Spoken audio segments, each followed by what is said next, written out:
Wanted to show you really quick.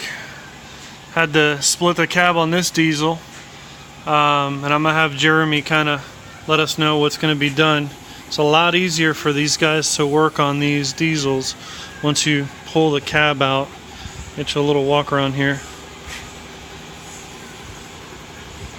You can see that's the bed back there, and all right, Jeremy, tell us what we're replacing here. We are replacing all the fuel injectors. You can get a glimpse of one right here. Okay. There's 8 of them. We're also replacing the fuel rails. We're replacing all the fuel lines. And we're replacing the high pressure fuel pump, which is way down in there. And okay.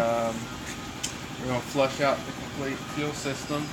Okay. Because what happened is the high pressure fuel pump came apart and sent metal shavings all throughout the fuel system. So we're going to get all that out because one little piece can cause the whole problem all over again. So basically all these lines that go out back, all that stuff's that's on the other side. Okay. Yeah. All that's gonna get flushed out and cleaned out.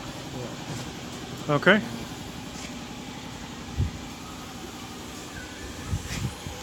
All right. Thank you, Jeremy.